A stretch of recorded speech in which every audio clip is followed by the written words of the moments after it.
you please let Bu Saryani? Hello, Bu Dini?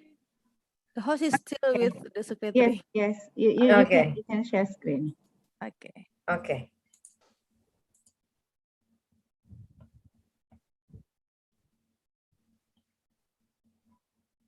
So mostly, Bapak Masni's Fanshuri working experience dealing with interpreter, from what I can see from his CV. He has been worked for Proral KGTZ. I was working there also before in 1998.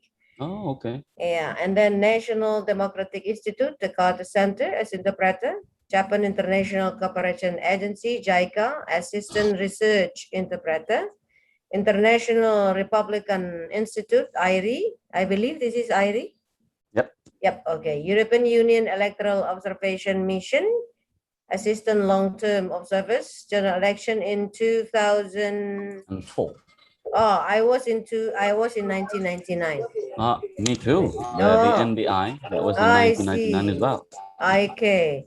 WWF Indonesia, and then Indonesia Corruption Watch, NGO, ICW is Translator, and then the US Department of State, and then Center for Constitutional Studies, Faculty of Law, Andhras University, Australian Volunteers International, and Center for Strategic Development and Language Diplomacy, Ministry of Education and Culture of the Republic of Indonesia. This is the latest one, yes? Yeah. 2018. And then well, actually, there are some latest ones as well, but I don't think it's worth putting there. Ah, I see. Okay. And then I met him when I was in I think when I was in junior high school, senior high school, because junior, I believe. Junior high school, because his father is my choir instructor. So he's also expert in choir, because he's becomes the member. You are the member of Andalas Suara Choir, Andalas University, right? Okay. And then right now you are the founder and the CEO of Swarna Lingua Consultant, dealing with translation and interpreting. Okay, good on you. So that's all. A brief CV of our practitioners today.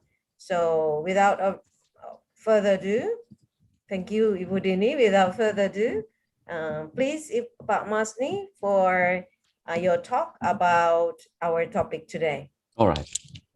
I would like to before I would like to begin, I would like to extend my gratitude to the Department of English, to Uni Bu Yaningsi, and all the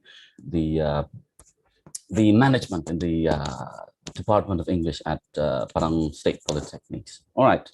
Assalamualaikum warahmatullahi wabarakatuh. Waalaikumsalam warahmatullahi wabarakatuh. It's been a real privilege of mine to be able to come to this Zoom meeting for today, because I believe it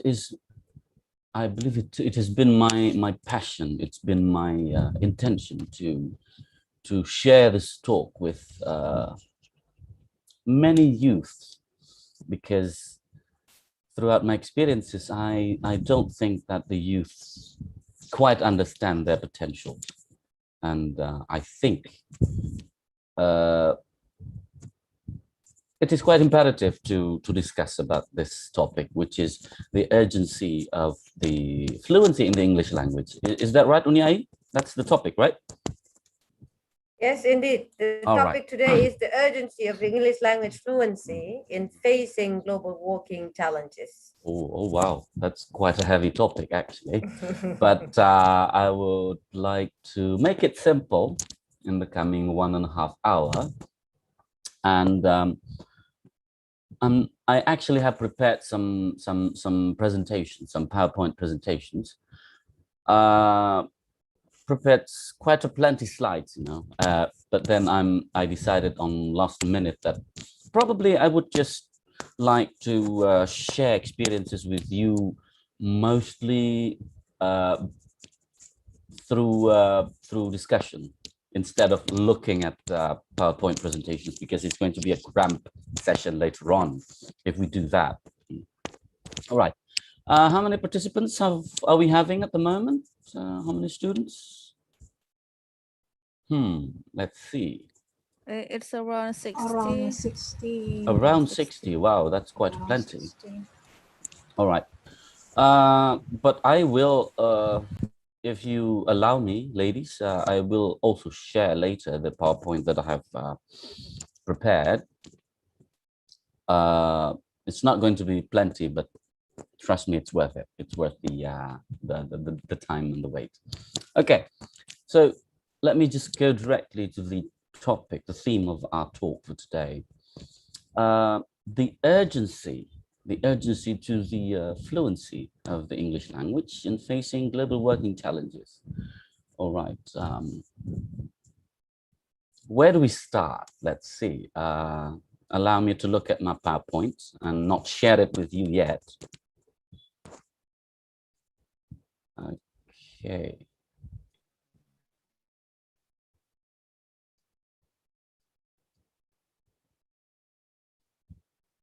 Before I go on, Uni Ai, I would like to ask some question about the students, the attending students today. Are they first years? They are. Oh. They are fresh year in the second semester. Oh, okay. Oh, all right. Okay. So before going to my PowerPoint, I would like to share a story first with the students. And before that, I would like to ask a question. Is there any of you who has got the experience of being a translator / interpreter? Is there?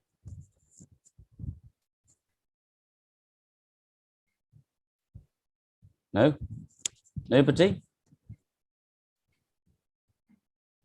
You mean the students, right? Yeah. Yeah. Not the lecturers, right? No. When it comes to lecturers, I bet you anything that they have the experience of becoming translators or interpreters. But I'm asking the students. Is there any of you? Please, is there any raise hand button down there? No?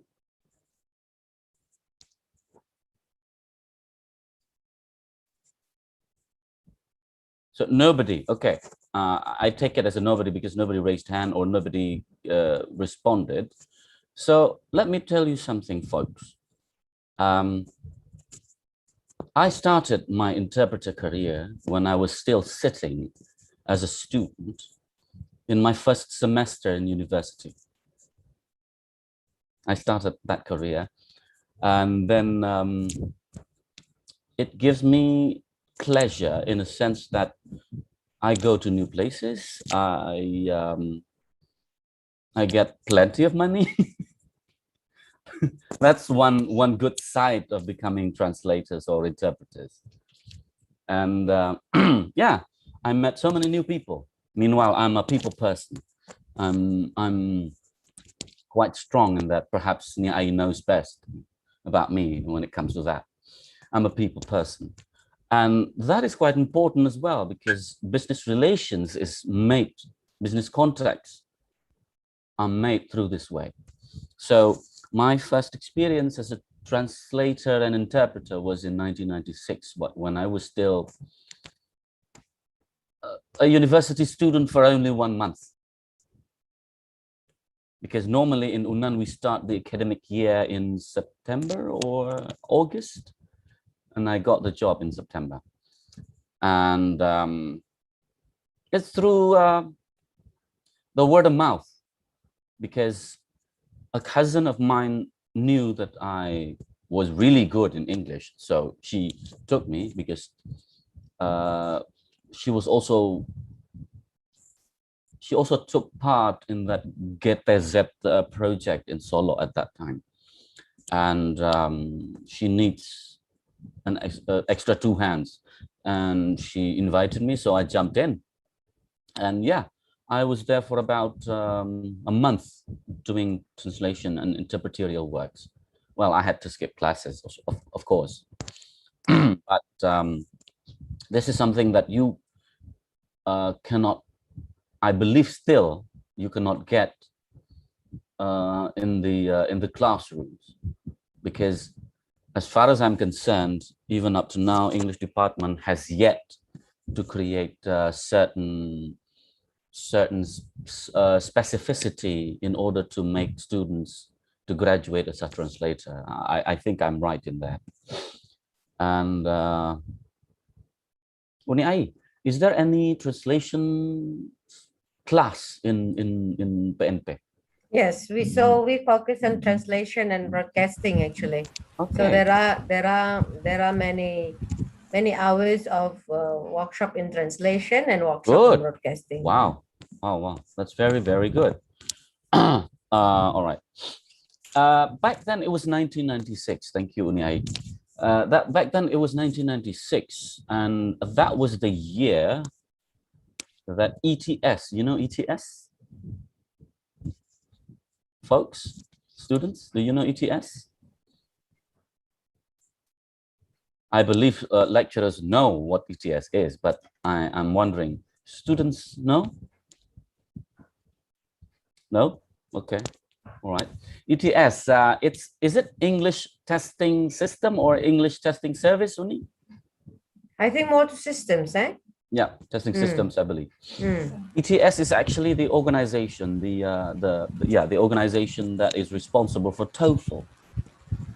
So in 1996, ETS was, it was the year when ETS first started, and up to now still running, their internet-based TOEFL. So starting 1996, ETS started internet-based TOEFL up to now. So if you enrolled in PNP or elsewhere, in other colleges, mostly you guys will be tested about your English fluency through a testing system which is called TOEFL, Test of English as a Foreign Language. Is that also, does that also apply to students in PNP, Uni? We use TOEIC, yeah. We have a TOEIC test. TOEIC, okay, yes. TOEIC, not TOEFL. All right, no problem, because TOEIC is also conducted by ETS as well. Yes. So if you see that, ladies and gentlemen, of the students, if you see that ETS is still having paper-based tests, please keep in your mind that it's actually ancient, but we're still using it in Indonesia. My point is, we are using a system of English testing, which is, I'm not going to say old, but I would say it's a bit less up to date. Okay. Now I'm going back to our topic again. So back then, I also knows this. Back then, when I was still in high school, I started to think that my English is already enough. And I was thinking that I need another language. So I studied Mandarin with Uni Ai as well, when we were already attending college. In total, I studied Mandarin for around 3 or 4 years. But because I had nobody to practice it with, it's nearly extinct in me. Nearly gone. Now back to English. Why English is so important? Might I ask the privilege to share the screen, please, ma'am? Okay.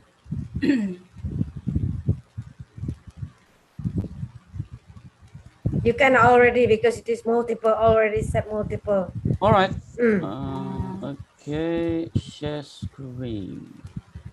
Desktop 1. Oh. Okay, wait. There's a system thingy in my. It's quite complicated. Hey. Why am I asked to leave meeting?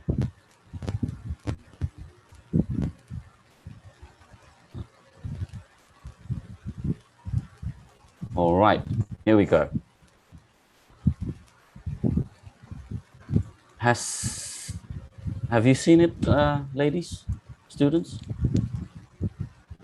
Sure, sir. All right. Yes, sir. Yes, good. Now, here's the thing. I want to share with you why English is so important. Here, this is the English proficiency level. This data was taken from EF, English First, Education First, and it was released in November last year. So only about 6 months already. So you could have a look here. Among Asian countries and territories, 24 of them, Indonesia ranks 15.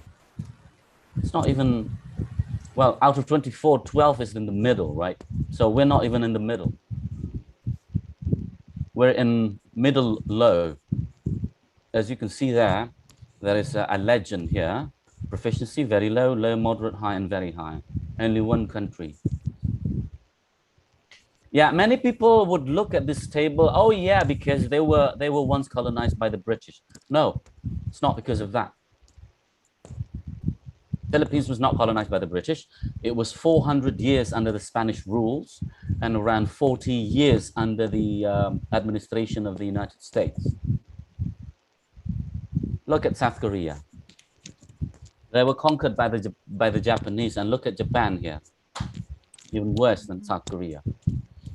Yeah, Hong Kong was administered by the British government for 100 years, starting 1897 up to 1997. But look at Macau, and look at China, and look at Indonesia. Okay, so out of 24 Asian countries and territories, we're at position 15. It's even lower than the previous year. The previous year, we ranked 13, if I'm not mistaken. I'm sorry, I didn't put the data in. Now, here we go. Now, that was in Asian, throughout the Asian continent. Let's go to the world.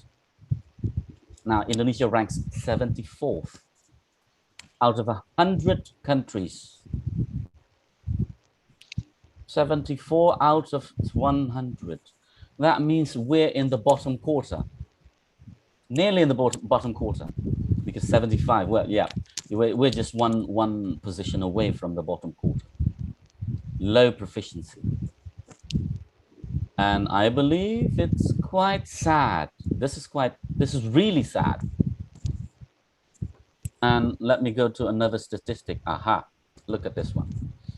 So World Bank in 2018 has conducted a research, a study, which shows that showing that there is a consistently positive correlation between English in particular and language proficiency and a range of indicators of human and economic development. So here, proficiency bands or proficiency labels. So Singapore it's the only in here because back to our previous slide, the label is in blue, right? The net income in Singapore is high. Yeah, indeed. And here we are, because we're yellow. Okay. So my point is, English fluency has correlations with the paradigm on how you're going to make money and how much you're going to make. For instance, the other day, I was requested by a friend to help him, to prepare him, because in his workplace, there's going to be some English competence test. He worked in one of the subsidiaries of Pertamina, and he said that if he passed the test, the benefits or even the salary and as well as the benefits is going to increase by around 40% if he passed the test, English competence test. I don't remember the name of the company, but I do remember that the company was a subsidiary of Pertamina. And the subsidiary is a company that is dealing with negotiation of crude oil and refined oil sell and purchase for Pertamina. Of course, this is going to be involving tough negotiations and long negotiations between the subsidiary of Pertamina and the country that is intended by Pertamina to buy the oil from. So, speaking of increase, here we go.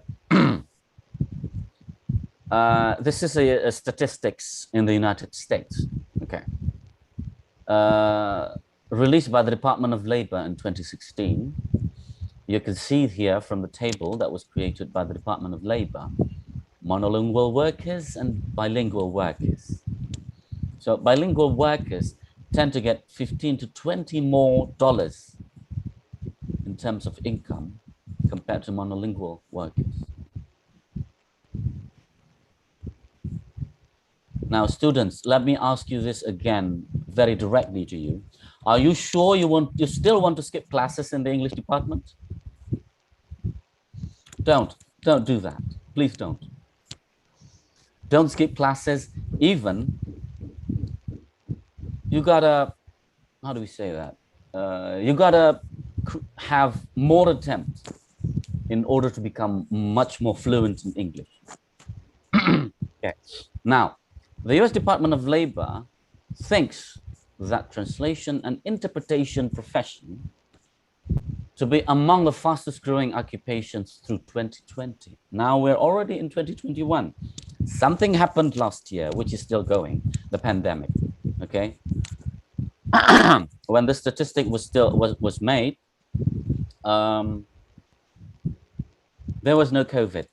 Okay, so you might understand there might be a delay of 2 or 3 years about why this prediction is still not coming to realization yet.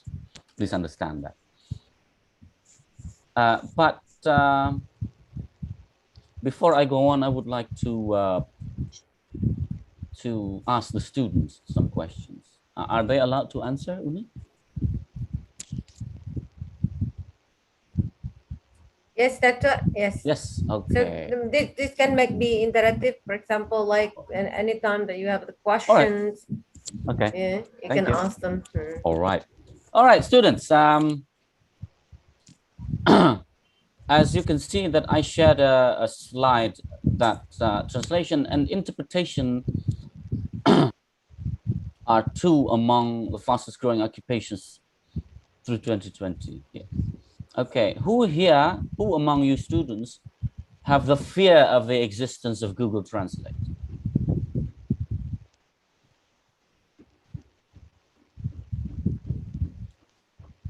I don't see any interest in answering my question so far. Students?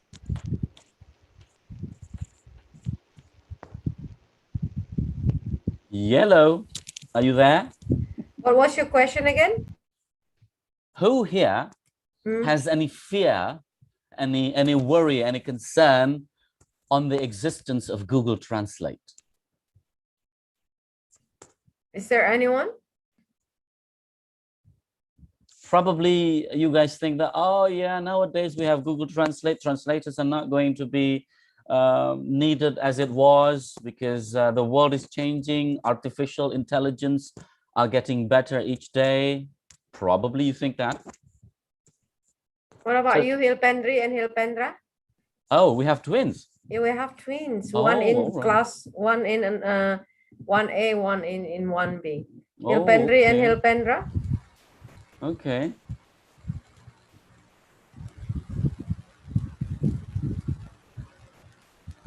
Anggun? Well, nobody wishes to answer anything. Perhaps they're still shy because this is the first time that they meet you. What about you, Anggun? Shera?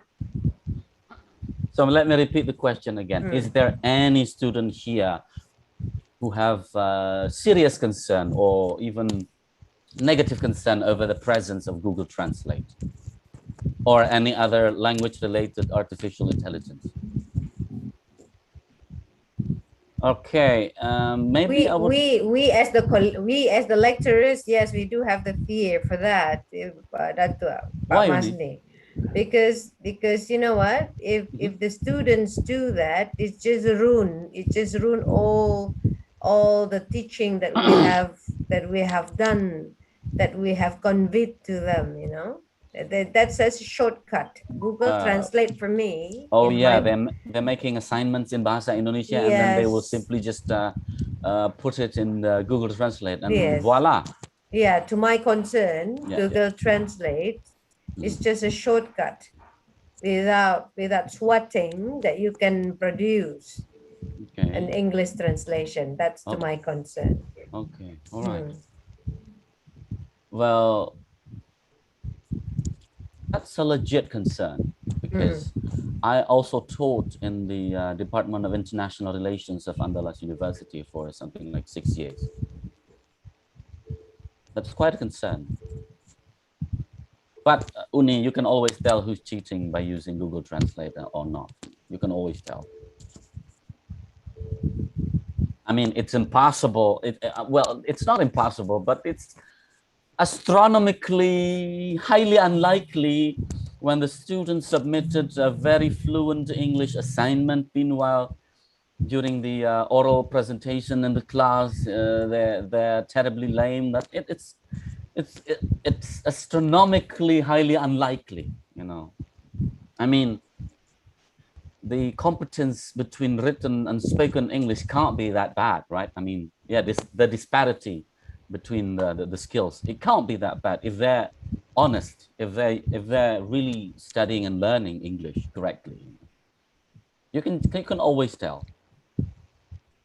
Okay, I'm going to just ask one of the students.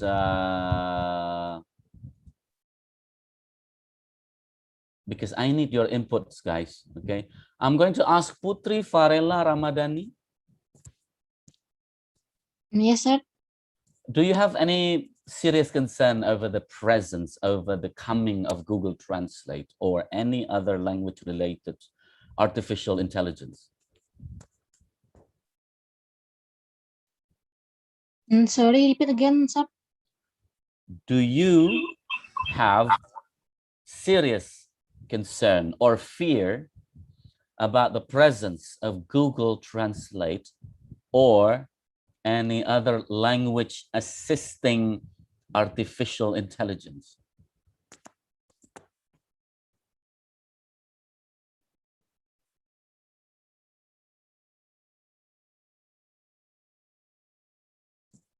Can you understand my question?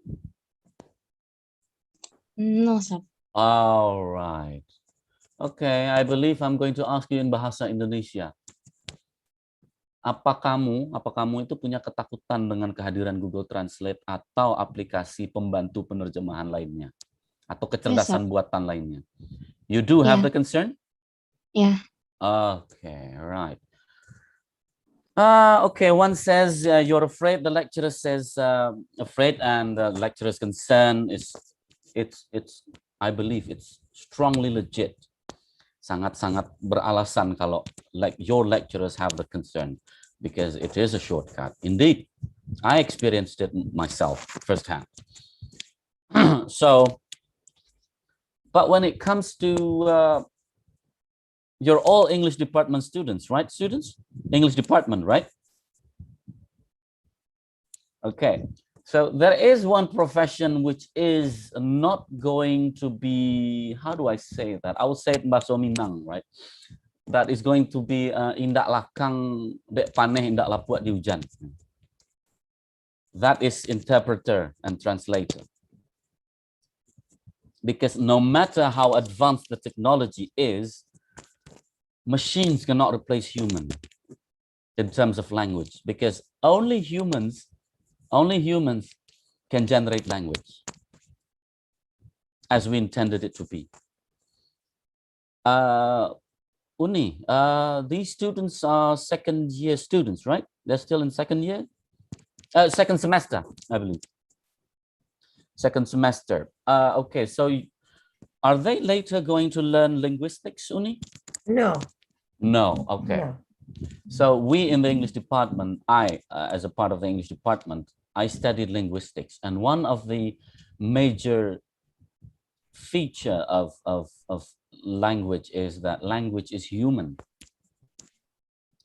Probably you could try to validate my claim that language is human. Well, out of the curiosity, you just type into Google Translate. Silakan nanti ketik di Google Translate the word piece of cake, and it will translate that as sepotong kue.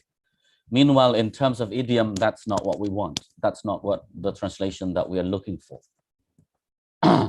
And that's one example of how misleading Google Translate can be. So language is human. So when it comes to interpretation or translation, Google Translate can provide quite, in my experience, Google Translate provides only alternative to what I've been thinking and what I've been trying to say in English or in Bahasa Indonesia, but it's not reliable. Meanwhile, the world knows that Google Translate is the most advanced artificial intelligence when it comes to language assisting application. Okay, now let me go back to the statistics that I have shown you guys here. So why the US statistics? Kenapa saya menggunakan statistik yang dari atau angka-angka dari Amerika Serikat? I cannot find statistics in Indonesia. I have browsed through the website of Biro Pusat Statistik of the Republic of Indonesia. No such statistics exist. Saya tidak menemukan statistiknya seperti itu atau angka-angka yang seperti itu. So, I cannot show you how important this is in Indonesia yet, but I do hope that sometime in the future, BPS, Biro Pusat Statistik, is going to be able to present us with similar data. Okay. So as you can see here, this is case-based discussion.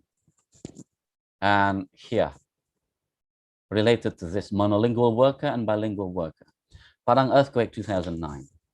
I believe none of the students here may remember what happened in 2009. I believe that was 12 years ago, I believe.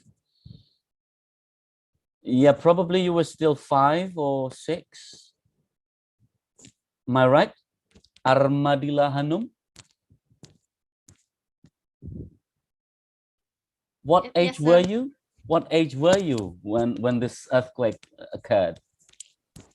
Pardon me, sir. Which year? What age were you? How old were you during this earthquake in 2009? Maybe I didn't born yet. 2001, sir. So you were born in 2001. I'm asking about 2009. Oh, 2009. Yes. So you were 7 years old. Yeah. Okay. Yes, sir. Okay. All right. So the earthquake shook us here. It was a very terrible earthquake. And in came the international humanitarian aid assistance. They need to interact with people, with our people, the West Sumatran people. And of course, service of translators and interpreters were in the high demands, in the highest demands ever, as I could remember. Itulah masa di mana permintaan akan jasa penerjemah itu tertinggi sejauh yang saya tahu di Sumatera Barat. That was the moment. So last night I had a conversation with an ex-student of mine, because I taught in the International Relations Department in Unan. So he is one of the very, very few students who wanted to speak in English to me, even up to today. So we rhapsodized, if you know what I mean. If you know what I mean by the word rhapsodized. We had a nostalgia about what happened in 2009. Last night, I was having coffee in his cafe because he's now an entrepreneur and he established a cafe. So, to my surprise, he never told me this before, right? That well, actually, I was requested by the U.S. Consulate General in Medan to assist them in the humanitarian assistance during the earthquake. And then the Consul General asked me to find more interpreters because here's the thing. Let me explain to you the situation. So some of the buildings, some parts of the buildings of the M. Jamil hospitals, it was ruined, it collapsed, some of the buildings. So some services had to be substituted, had to be taken over by the American soldiers through the, they call it the field hospital, rumah sakit lapangan. There was a tent, there was a platoon tent. Jadi buat Anda kalau dalam seperti kita itu ya, di kita itu kayak tenda peleton gitu ya. But it's way bigger than tenda peleton, way bigger. And that's where their hospitals, their doctors, their nurses, the pharmacies, the drugstores were providing the service. Jadi waktu itu M. Jamil itu karena sebagiannya rubuh ya, jadi ada layanan yang diberikan oleh pemerintah Amerika Serikat lewat Angkatan Bersenjata Amerika. Mereka mendirikan rumah sakit lapangan. And they need as many interpreters as possible. Mereka sangat butuh penerjemah. So in the end, I turned to my students. Saya mencari mahasiswa saya yang mana yang biasa ngomong bahasa Inggris sama saya, ya itulah yang saya kontak. There were only 9 of them. Hanya ada 9 yang mau berbahasa Inggris dengan saya. Of about 200-ish, 200-an mahasiswa, 200-ish students, only 9. In terms of percentage, it was very little. Kalau dihitung persentasenya sangat kecil sekali, 9 orang dari 200-an orang mahasiswa. So anyway, I took them in. I asked them to help the American government to translate and interpret in the field hospital, in the field visit of USAID. Jadi ada lembaga yang bernama USAID yang mengakses, yang menilai, memberikan ulasan mana-mana saja daerah yang perlu dibantu. Jadi mereka ke daerah, turun ke daerah, they went places and they made an assessment and they need interpreters and translators. Seperti yang tadi saya bilang, as I was saying, it was the highest demand of translator/interpreter ever. So, kalau Anda itu tidak ada yang siap, so if none of you are ready to be called, you know, to be summoned, untuk dipanggil untuk hal-hal seperti itu, then I don't know who else I could turn to. Maybe Niai, I could talk to Niai. I could call her on the phone and then, Uni, do you have any student with enough proficiency? If none of you is willing to work hard for the proficiency of English, then we're not going to be able to do business with me. And still, setelah 9 orang itu saya berikan kesempatan untuk membantu tentara Amerika. Still, the Consul General, Bapak Konsul Jenderal itu nanya ke saya, do you still have more? And I said, I don't think I can find you more, sir. Because at that time, karena kebanyakan waktu itu ya yang membantu tentara Amerika itu sekitar 30 or 40 translators. They need something like 60. Mereka butuh itu sampai sekitar 60 orang. Itu baru tentara Amerika ya. This lecture is really important to me because in here I can get the knowledge that I need in the future on English. Who's speaking? Hello. Being interrupted? I believe. Okay, just go on. Oh, okay. Do apologize. Okay, all right. So as I was saying, there were only around 40s, sekitar 40-an orang penerjemah yang ada. Meanwhile, we needed 60. Okay. And the ex-student, jadi mantan mahasiswa saya yang sudah lulus itu, semalam cerita ke saya sambil duduk-duduk minum kopi di kafe. Still remember 2009 tuh? Yes, of course. I was discussing this topic with him about the urgency of the fluency. For your information, my student yang saya ajak ngomong semalam itu ya, dia itu ODP dulu di Bank Mandiri. Dia itu lulus di Bank Mandiri lewat program yang namanya ODP, Officers Development Program. Itu program impian lulusan universitas itu biasanya. Because they are prepped, mereka itu dipersiapkan, they are prepared to be high-ranking management positions later on in life. Tapi kemudian dia tinggalkan because he loves entrepreneurship. Nggak enak jadi orang gajian, orang makan gaji.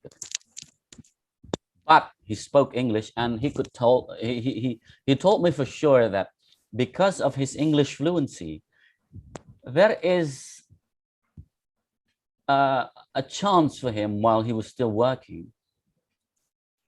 There was a chance for him to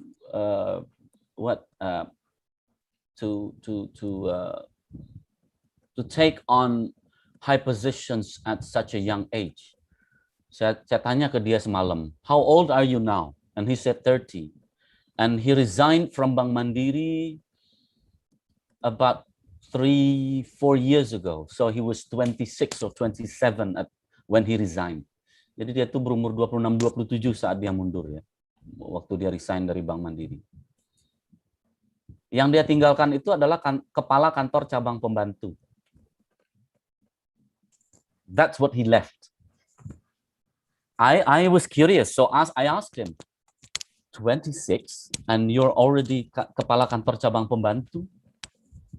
I was shocked, and he said, yeah. Why? I asked him why. How could Bank Mandiri trust you with such an important position at such a young age? And he said, because I had English. I have English, he said, because my employer, my superior, atasan saya menganggap, because of my experiences with English language and debate competitions, dia itu dulu sering ikut debate competitions, bahkan level internasional, karena kemampuan bahasa Inggrisnya. So, my superiors had confidence in me that I would be able to manage things. And I said, just like that? And he said, yeah, just like that. Padahal di kantor cabang dia itu di mana dia bekerja, there are graduates from accounting department, department of management, fakultas ekonomi yang menurut saya lebih nyambung ya untuk urusan bank. But he's a graduate of the international relations department, lulusan jurusan hubungan internasional. See, it's a direct personal experience. Itu pengalaman langsung pribadi seseorang yang saya sampaikan.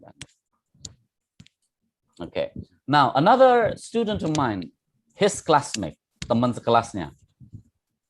So, he's now a lecturer in Universitas Pertahanan Indonesia.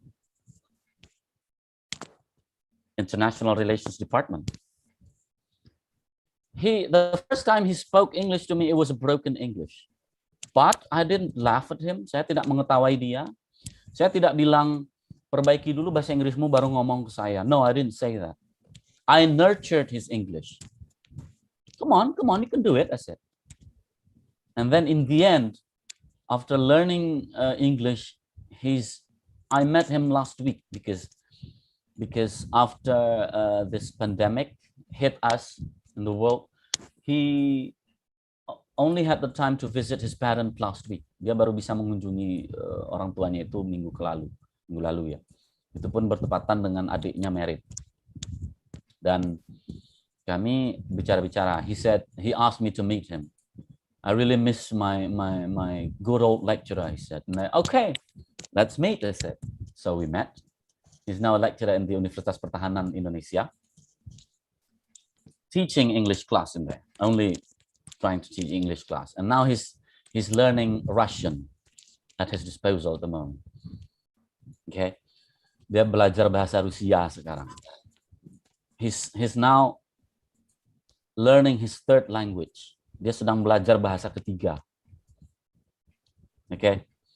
Nah, kembali lagi ke cerita gempa 2009. Let's return to Padang earthquake 2009. My student last night told me, itu baru tadi malam saya tahu.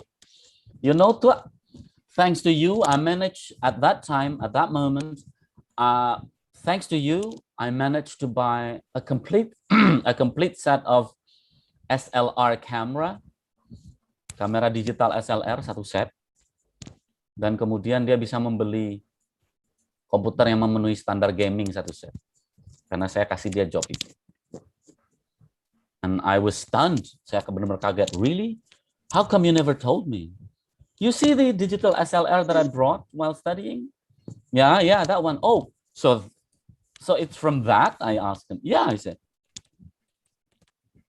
Jadi dari situ kamu beli SLR yang dari dulu kamu tenteng-tenteng itu? Iya, kata. And for your information, folks, untuk informasi Anda ya, sekedar tahu aja, setelah dia beli SLR itu ya, dia jadi fotografer wedding. Whatever that create money for him. Jiwa entrepreneurship-nya luar biasa tinggi. Jadi dia sekarang itu sejauh ini dia sudah bikin 2 kafe dan 1 restoran di Kota Padang. But in his experience, as I told you, seperti yang tadi saya sudah sampaikan, di umur 26 atau 27, dia itu sudah menjadi pimpinan cabang pembantu Bank Mandiri di salah satu kabupaten in Jambi. So, excuse me to interrupt. Yes, So, yes. in short, you are saying that, in order to improve your fluency, your proficiency in English, particularly in speaking, because for being an interpreter, that you should be in the level of excellence for the speaking, right? So you should conquer, someone should conquer the fear that they have inside. Exactly. Conquer the fear. Conquer the fear. Now, how do you think that this person, because you are also a learner for an EFL such you know, so how can you conquer? Or perhaps that you have tips and tricks, strategies. How can someone conquer the fear to talk? Oh, okay, that's a good question. A very, very good question, Uni. Thank you for asking that. Okay, this is the tips, the first tip that I would like to give to you guys. Okay.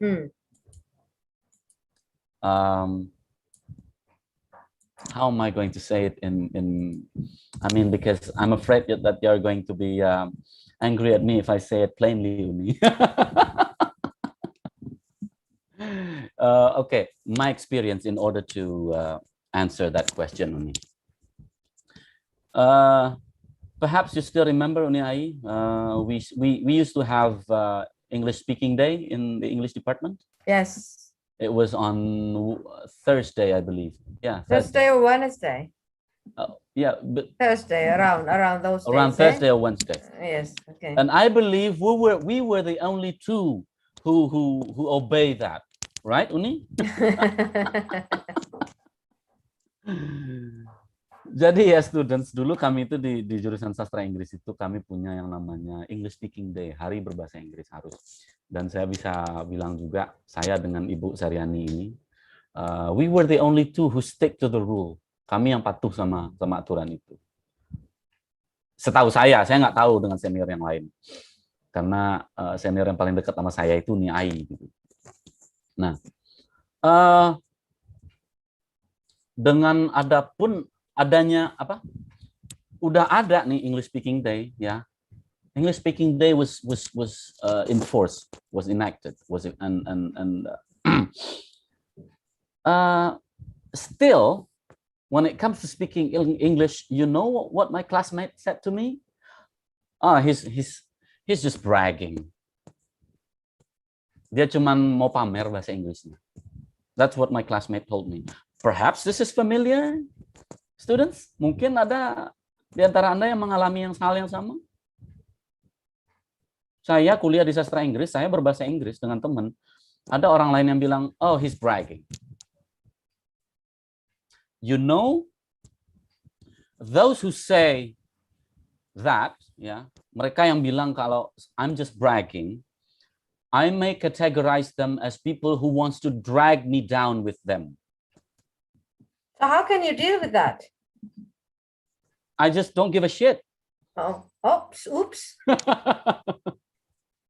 I'm sorry, Uni. I'm sorry, Okay. students. That's Okay. why I said you might interrupt me if I say that plainly. I just don't care. I like language. You see, folks, in my personal experience, ya, dalam pengalaman pribadi saya, you know what really made me want to study English really, really hard? It's this guy. Let me show you. You know him, Uni. Here. My eldest brother. Abang saya yang paling tua, ya. Beliau sekarang itu Direktur Kerjasama Intra dan Antar Kawasan Amerika dan Eropa di Kementerian Luar Negeri Indonesia. Oke, orang ini nih, this guy is responsible for my English. Here's the thing, I was a kid sebelum I was in kindergarten, I believe. Saya waktu itu masih TK kalau nggak salah. Jadi, you know, back in the days, there was only one channel of television yang ada waktu itu cuma TVRI, ya. So all of us watch TV in the living room. So all 7 of us siblings, kami bertujuh, ya, saudara. Such a large family ini.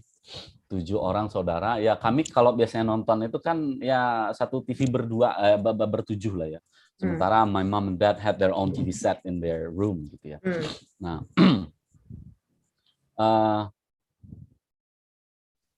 I still remember one particular movie. Saya masih ingat satu film, ya, film Hollywood gitu. And there was also subtitle. Of course, there's subtitle. Pasti sudah ada teks di bawahnya gitu, ya. Nah, oftentimes seringkali aktor ini belum ngomong tapi teksnya udah nongol. Subtitles had appeared, you know. Meanwhile, the actor hasn't said a thing. And then my brother would say something in English, and it is really exact similar with the what the actor says. Jadi dia ngelihat teks itu dan langsung dia mengucapkan bahasa Inggrisnya. Ternyata itu yang diucapkan oleh aktornya. I looked at my brother. Is he some sort of psychic? Dia paranormal, dia dukun ya, saya bilang. How come? Gitu.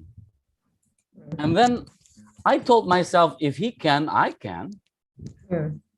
Kalau dia bisa, saya pasti bisa. Yes. That was also my trigger before, because I went abroad. I went overseas on the second semester. In the second semester, like these students right now. Yep. I went to Canada on my second semester. Yes. So at the time that Afrioni Baikuni, batch 92, yes, Dayon. Came back home from Canada, and when I saw him, if he can, I can. Yeah. So perhaps we can. This will be interactive, yeah, para Pak Masni. Yes. So is there any questions for the students? For the question, you can get the jackpot though, the one with my class. The one with Ibu Tiwi and Wiyaningsi class, I also believe we will get the jackpot. Okay, question please. So while we are, please interrupt us while we are talking if you have any question, yeah, students. Okay. So it was also me that one. I think I was a very shy person, I think. How to conquer your fear. Okay. Hmm. Again, from my personal experience. Pronunciation, perhaps. Okay. How can you improve your pronunciations? It's not like native like, but create your own characteristic. Yeah, you may say so. Okay, right. Okay, from my personal experiences, I used a media of radio at that time. It was in the 90s, guys. Tahun 90-an ya, kalian belum lahir. Nah, now you have YouTube. Way easier. Kuota aja dibeliin pemerintah, bukan? Because of the pandemic, you have YouTube. You have plenty of time at your disposal. Sekarang Anda itu punya waktu yang jauh lebih banyak. Because everything is from home at the moment, right? You have YouTube. You have so many artificial intelligence. Ada banyak produk kecerdasan buatan atau ya komputer lah, computer based thingy, apapun hal-hal yang berbasis komputer yang akan bisa membantu. Back then, Ibu Saryani and I, we didn't have that, but still, we could find enough courage. So, when it comes to menghadapi ketakutan, ya, if you don't start, let me talk in stupid English, ya, in broken English. When again? Kapan lagi? Kalau Anda tidak menaklukkan ketakutan itu, when again? Hey, don't use that broken English, okay? It's not the appropriate English. So, if you don't conquer the fear, you will never move forward. Gini aja, sama kayak gini lah. Anda takut panas, Anda takut hitam, ya udah, Anda jadinya nggak keluar kan, nggak keluar rumah, Anda nggak kemana-mana. It's the same. If you don't try ever, then you will never ever going to get to the point where you want to be. Seperti cerita saya tadi, only 200, around 200-ish, sekitar 200-an mahasiswa hubungan internasional UNAN. Only 9 students wanted to speak English with me. 9. Dan Anda tahu yang 9 itu jadi apa sekarang? The first one, a diplomat. Dia sekarang jadi diplomat. Sekarang dia menjadi asisten konsul jenderal Republik Indonesia di Marseille, Prancis. Yang kedua, dosen di Universitas Pertahanan Indonesia. Yang ketiga, penerjemah yang memang sudah ikut international agency. Ya. Yang keempat, juga ODP di Bank Negara Indonesia. Dan at such a young age, he's already got high position. Yang kelima, yang saya ceritain tadi. Tapi dia meninggalkan Bank Mandiri karena jiwa entrepreneurship-nya jauh lebih tinggi daripada keinginannya makan gaji tiap bulan. Okay? So, they managed to overcome their fear. I managed to overcome my fear. Ibu Saryani managed to overcome her fear. So if people are trying to mock you, kalau ada yang ngejek Anda, ya, itu berarti mereka ingin mengajak Anda untuk tak pernah maju dan selalu berada sama levelnya dengan mereka. Okay? Let me tell you something. Mungkin Anda akan bilang saya nyombong atau apa. No, ini bukan dalam kerangka untuk nyombong. Sama sekali tidak. Sama sekali tidak. Ini untuk memotivasi Anda ya. This is to motivate you guys.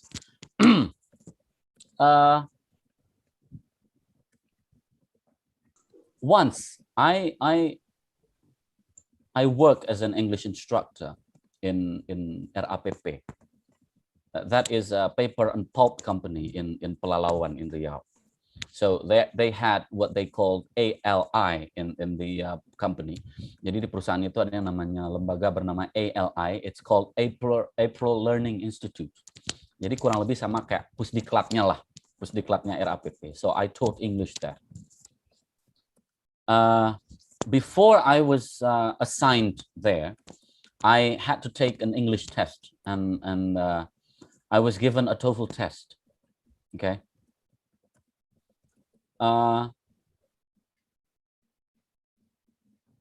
Sampai akhirnya setelah tes itu, the owner of the organization, the testing organization, could not believe himself when he read my result score. Okay, dia nggak mau bilang skor saya berapa, dia cuma bilang you only make 2 mistakes in the grammar section. Saya nggak pernah les sedetik pun di seumur hidup saya, nggak pernah les bahasa Inggris sedetik pun, saya nggak pernah. And to be precise ya, to be honest, sastra Inggris itu bukan pilihan saya sebenarnya. Cuman karena saya sekolah di SMEA dulu, ya, saya nggak bisa mengambil jurusan hukum, jurusan yang saya idam-idamkan dari dulu.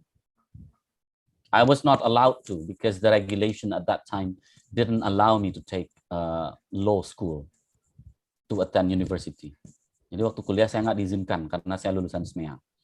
I had to erase the registration form of how do you call it now as BMPTN. Saya harus menghapus lagi borang yang saya sudah isi itu. Fakultas Hukum saya ganti dengan sastra Inggris. But here I am. Concerning about that experience, Pak Masni. Yeah. How can I mean because from your starting point of the SMEA graduates, you know, and then right now looking at you, how can this improvement occur? How can you develop yourself become like this, you know, with zero knowledge of English? Perhaps there is not zero knowledge, yeah. Perhaps there is like around 10% or 15% in SMEA, right? Yeah. And then right now, yeah, look at probably. you right now, the owner and the CEO of a language consultant, have experiences of interpreter and also translator. How can you improve yourself to become like that? To be honest, Duni, I keep challenging myself, not I kept, see. because I still am challenging myself. How can you challenge yourself? I always speak English with anyone I can. With anyone I can. Bahkan dengan my students, my ex-students, yeah. With anyone. Once after graduating from the English department, I once worked for 6 months in a multinational company. And I didn't speak English back then, during that 6 months. And well, something happened. It turned out that well, it's another story for another time, perhaps. I just worked there for 6 months. I felt so stupid because I didn't speak English for 6 months. I tried hard to regain my English by asking some of the friends, some of the colleagues from college. I tried by keep going to campus. If I meet lecturers, juniors, I keep speaking English with them in order to revive my English, which I haven't been speaking. I hadn't been speaking for 6 months at that time. But that's effective strategy, right? Exactly. Yeah. Exactly. Yeah, that's effective strategy because that keeps you, what do you call that? Practicing, right? Yep. So students, we are open. Please interrupt us while we are talking. If you have any questions. Probably anyone? they're scared. Yeah. If anyone have any questions? Excuse me, sir. Yes. I want to ask. Yes. I've read the slide. The 13th slide. Yeah. Which slide? 13. 13. Yeah. Okay. In the slide written that English proficiency is considered crucial by human resources professional in 96% Indonesian companies. Yes. So my question is, how English proficiency is affect to the human resources professionals in Indonesia companies? Okay. That's all. Thank you. Okay. All right. Thanks for the question. Okay. Human resources professionals, it means it's the HRD managers. So HRD managers are most likely graduates of the Department of Psychology. They're mostly Mostly, not all of them. They are mostly graduates of the Department of Psychology in college. So they are people who are trained to review personality, and it is their not only assumption, but it is their conclusion after studies that they have made, that people with the ability to people who are having second language are people who are this is related to my sister-in-law's PhD dissertation, ya. Jadi ipar saya itu pernah bikin PhD dissertation, disertasi doktornya, adversity quotient tentang itu. Anda tahu ada intelligence quotient, emotional spiritual quotient, dan ada juga adversity quotient. So psychologists have indicated that people who are capable of speaking second, third, or even fourth language, they are people who had the best of adversity quotient in them. Mereka, let me tell you about adversity quotient. Adversity quotient itu adalah a parameter, satu tolok ukur untuk mengukur daya juang atau ketabahan seseorang. Ya, jadi ipar saya itu PhD dalam psikologi pendidikan. Penelitian PhD-nya tentang itu. Even she came to a conclusion in her dissertation that if you manage to master or to be proficient in second, third, or even fourth language, you have better adversity quotient, which is yang diinginkan oleh perusahaan-perusahaan di Indonesia. They don't want losers who just want to surrender after they're confronted with problems. Mereka tidak menginginkan orang yang langsung menyerah ketika dipertemukan dengan masalah. That's why English proficiency is considered crucial by human resources professionals in 96% of Indonesian companies. And English proficiency also useful for the companies in order for them to be able to be self-reliant. Jadi perusahaan itu bisa bergantung pada dirinya sendiri when it comes to international negotiations. Yeah. So if negotiations, meaning it's not only written, right? It's yeah, speaking, not only written, right? also Mostly about exactly. speaking, right? Exactly. So as you could see, I have a diplomat brother, right? Dia cerita ke saya. He told me during his work as diplomat, it's like 80% of diplomatic works is not done in ruang-ruang sidang PBB or in the form of formal meeting. Anda lihat di situ fotonya lagi bicara di depan podium PBB ya. No, 80% of the diplomatic works are not done through formal podiums like that. 80% are conducted through personal interaction between diplomats. What do you need? Spoken English, of course. Yes. Untuk Anda tahu ya, students, saya dengan abang saya itu kami itu tanding-tandingan siapa yang paling tinggi skor TOEFL-nya.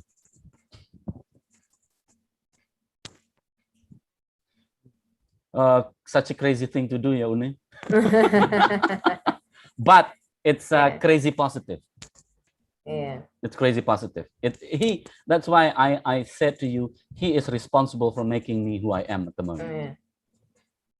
So we should have what you call that. We should have a role model also who we want to be in the future, and then what do we want to be in our future? Exactly. Yeah. Exactly. So to wrap up, because it's 10 minutes more. Right now it's 11. 10 minutes more. Pak Masni, yes. Is there any question from you, students? And maybe Pak Masni, yes. maybe we can invite your brother to be one of the soul practitioner. Let me talk to him. Very, he's pretty occupied because he's in United Nations, I think, right now in New York. So very capable, competent people. No, he's now in Jakarta. Oh, he's based in Jakarta right now. Yeah, he's based in New Jakarta York now, anymore. and that's his. The last, his The last last, post is New York, right? Yes, United New York. Nation.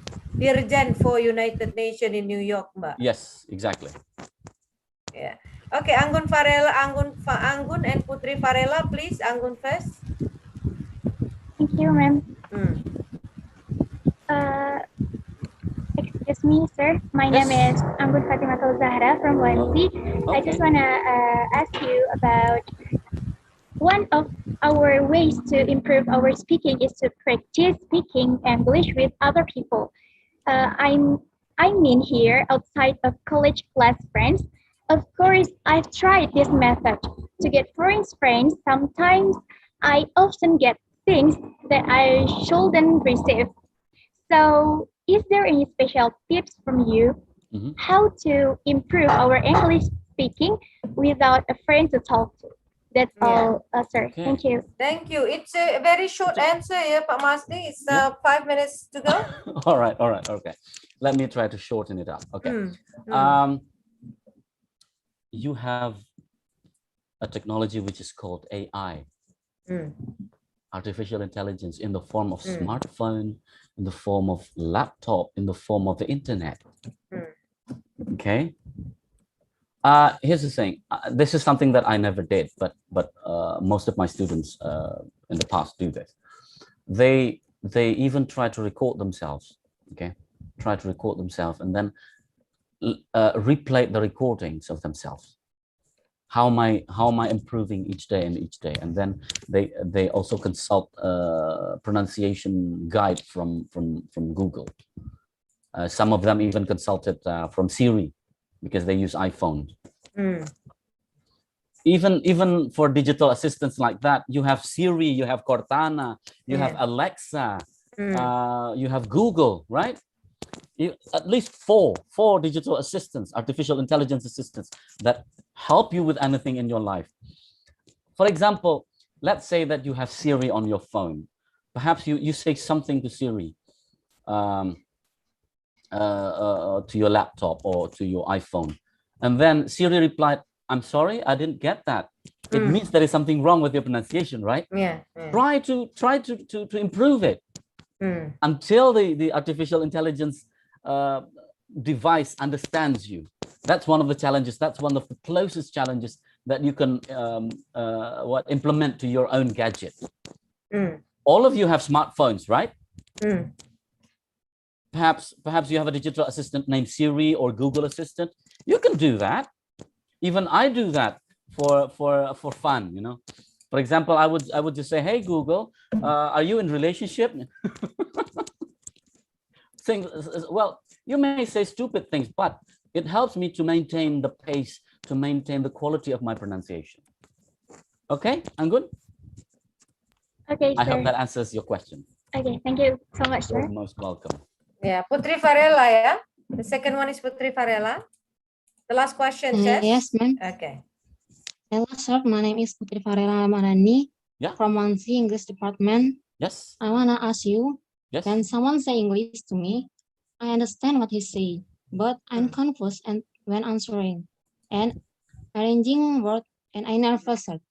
And the question is, how do I dare to answer that I'm wrong, and how to not panic when someone asks me in English? Okay. Hey, nobody is going to punish you if you make mistakes. That's number one. You have to really bear that in mind. Nobody's going to punish you. Nobody's going to find you. Anda nggak akan didenda gara-gara salah berbahasa Inggris. Okay. So start. The only way you can walk is by standing up. Okay. Anda kan waktu kecil nggak langsung nangis, nggak mau jalan, nggak mau, soalnya berdiri aja jatuh. No, we didn't do that. We want to walk, right?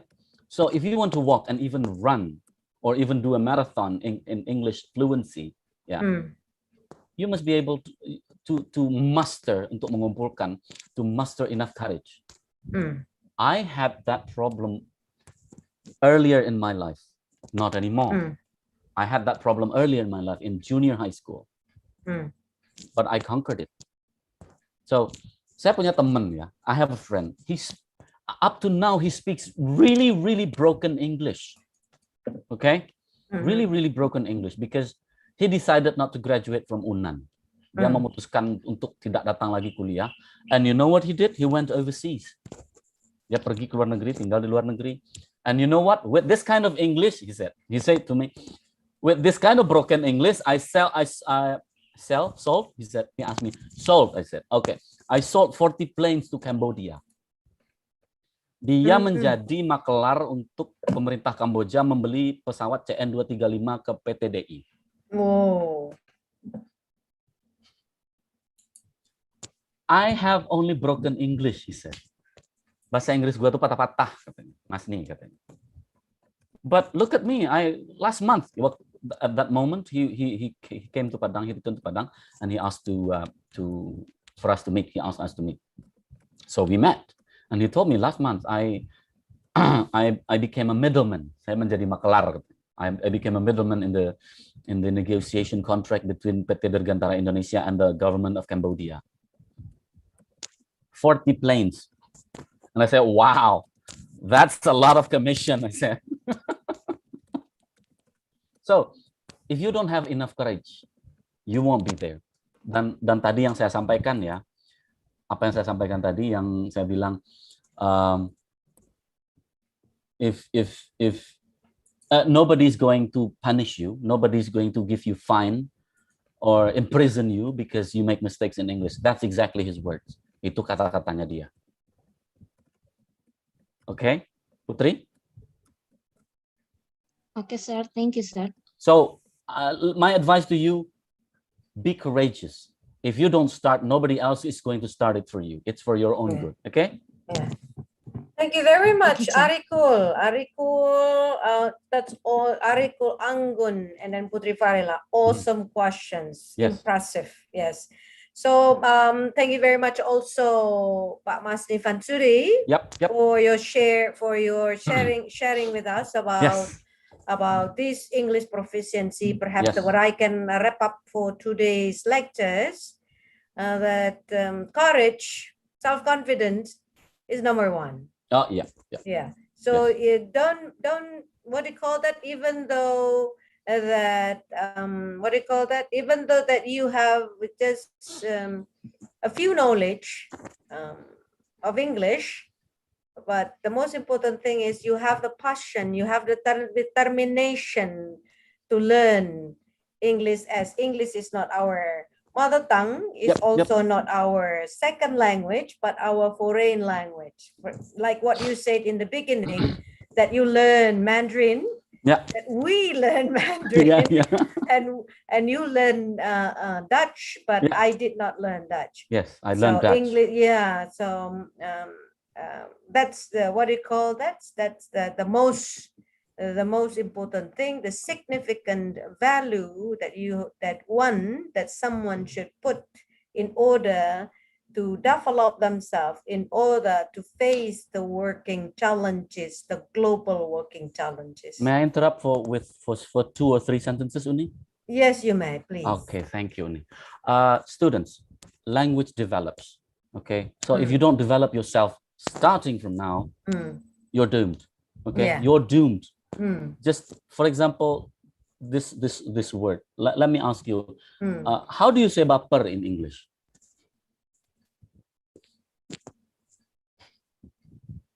Nobody knows? Baper. Is that just normal English or slang English? Well, it's a colloquial. Because baper is slang, eh? Yeah. Anybody knows, students? Anybody knows? Baper. How do you say baper in English? How to say baper? Yeah. How to say baper in English? Cranky. Nah, that's formal English, because in Bahasa Indonesia it's one of the slangs. It's one of the daily idiom. So you have to find a match which is also daily idiom in English. Baper, bawa perasaan, bring feelings. Yes, that is. Thank you. That is a very literal translation. You want to know the meaning? I mean, you want to know that word in English? Sure. I mean, itu istilah generasi Anda. Even you don't know. Masa saya yang tua yang tahu? So it's called butt hurt in English. Butt hurt? Yeah, butt hurt. He gets butt hurt easily. Dia tuh orangnya baperan. He gets butt hurt easily. So guys, what I'm saying is language develops. If you don't develop yourself starting from now, you're going to be doomed and left behind very, very far. Okay? Thank you. Back to you, Uni. Yes, thank you very much, Bapak Masni Fanshuri. Yep. I think this sharing will encourage, will motivate all of you, the students, to be more fluent, to increase your fluency in English, because it is not only for you yourself at the moment, but also for your future. Us, Bapak Masni, and I, what do you call that? When we were young, I remember Adele. Yeah, we grab all opportunities given to us. Yeah, so that's it. Self-confidence, courage, determination, passion, and trust me, God willing, that you can face the challenge, the working challenge, the global working challenge. And from me, Uni, if I happen to be in a cafe or everywhere in the outer scenes, and if any of you happens to be there, don't hesitate to ask me to speak English with you. I would be very, very honored. Okay. So guys, never hesitate. Okay. Okay. That's interesting offering, as long as you pay, you treat us no go Dutch, eh? No go Dutch, but a treat, eh? Yeah, okay, thank you very much, Ibu Yaningsi, Ibu Sylvia, and Ibu Astuti Pratiwi. I think we have come to the end of our practitioners lecture series right now for today's subject, speaking to. And I would like, on behalf of Jurusan Bahasa Inggris, I would like to say our gratitude to Bapak Masni Fanshuri for your time. You're most welcome. Anytime. Yeah, for your time, that for your sharing also with all of the students of 1A, 1B, and 1C for the subject speaking to. Anytime. Yes, thank you very much. Assalamualaikum warahmatullahi wabarakatuh. Assalamualaikum warahmatullahi wabarakatuh. Okay.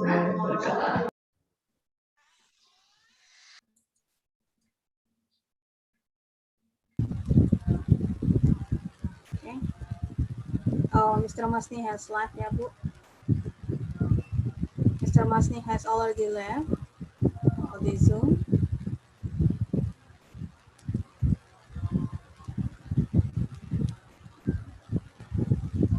Okay, udah boleh izin live? Live, oke, bisa.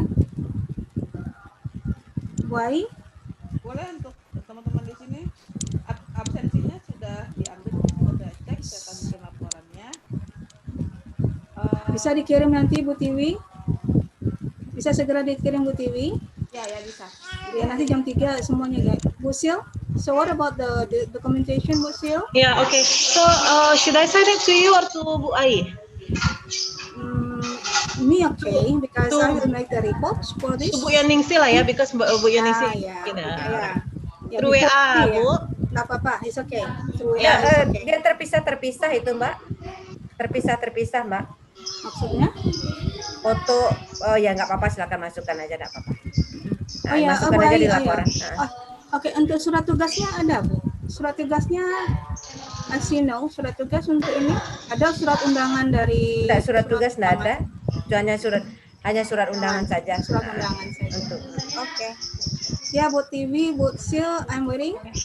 Oke, right away. Habis ini langsung dikirim. Ya, because I'm in the report soon after this. Before at 3 ya, nanti jam 3 sudah selesai, Ai. Oke, ya. Nanti jam 3 aku kirim lagi ke si Ai. Okay. To everybody, to all of you, Bu Sil, Bu TV, Bu Ai, I send you the report before 3. Okay. Can we leave now? Yes. Bu Ai? Yes. Thank you. Who's the host? Host. Astuti Pratiwi. TV. Oke, izin live ya, Uni. Izin live silakan, ya, Ibu everybody. Celia. Thank you all. Thank you all. Bye. Ya. Ibu Kami Tiwi, dulu ya. iya. Boleh di end sessionnya, Ibu?